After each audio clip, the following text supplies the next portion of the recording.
guys, it's Vicky, and before I get into today's video, I just wanted to quickly say a heartfelt thank you to all of you that commented on my post, sent me messages and things about the loss of our dog Cody. Your words were very comforting to me, and I really appreciate that. It has been a week now since we lost Cody, and we're doing okay. It's been an adjustment.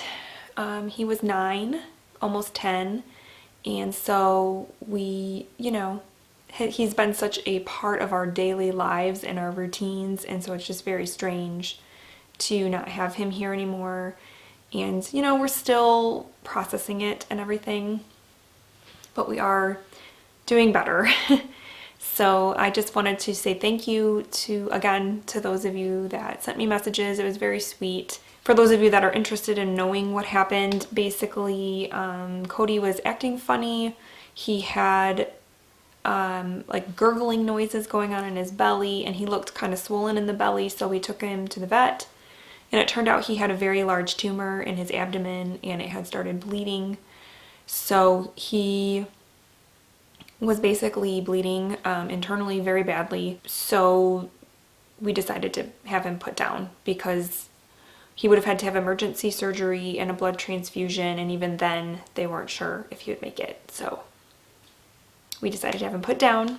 It was very hard. It was very sudden, unexpected, but we'll be okay. So anyway, I just wanted to say that really quickly before I got into today's video. So now let's get into today's video. Today I have another Flicks and Lit video for you. I haven't done one of these in a little bit, I feel like.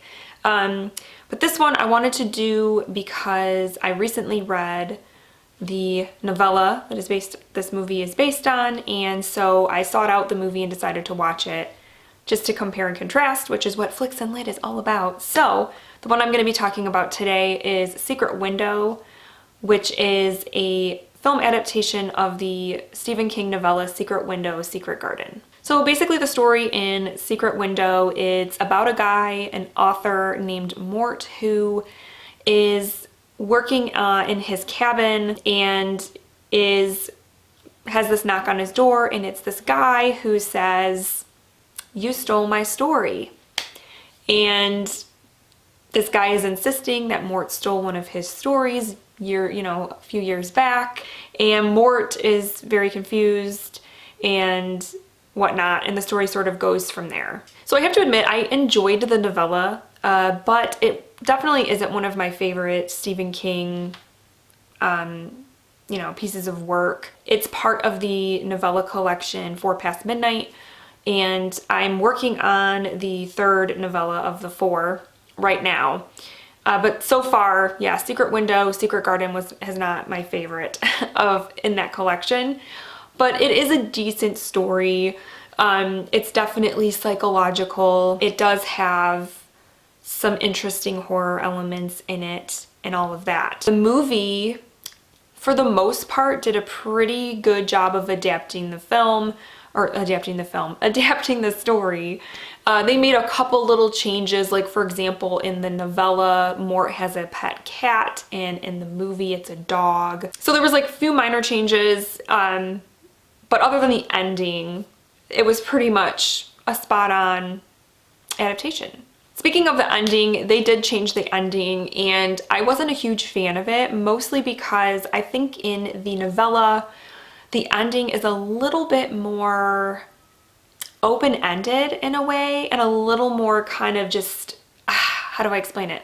It just kind of makes you think more, where in the movie, it's definitely more cut and dry, and it's definitely, I think, darker. It definitely took a darker turn. So yeah, the endings were different. I preferred the novella's ending to the movie's. I think what really saved this film was the casting and the acting from the 2 main characters.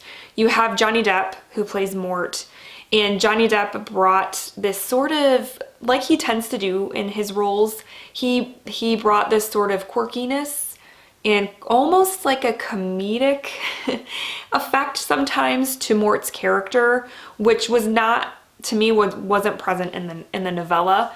But it was a nice, I think it brought more to the character. And then John Turturro plays John Shooter, who is the guy who comes to Mort's door and says, hey, you stole my story. And I thought that he nailed that character so well.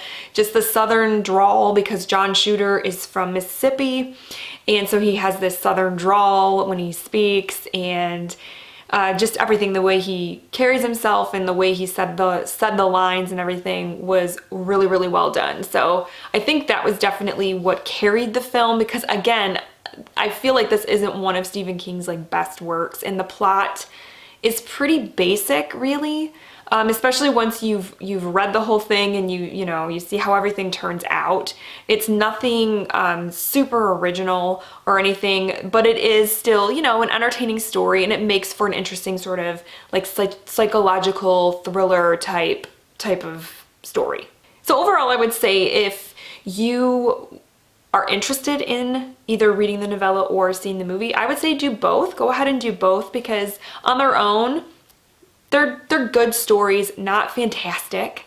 I did enjoy the novella. It just, again, isn't one of my favorites. And I think, though, it did transfer very well to film because the story is pretty, there's nothing crazy going on in terms of concepts and stuff, where sometimes Stephen King stories get a little crazy, get a little weird. This one doesn't really do that. It's pretty simple. So yeah, I would say if you want to see the movie or read the novella, go ahead. If you've read the novella, haven't seen the movie, I'd say check it out. So if you have read Secret Window and seen the movie, let me know what you thought of it, because I would love to know what your thoughts were on whether you liked the adaptation, was it a good adaptation or not. And of course, as always in my Flicks and Lit videos, please let me know in the comments if there are any suggestions you have for future Flicks and Lit videos, if there are any adaptations you want me to check out and talk about.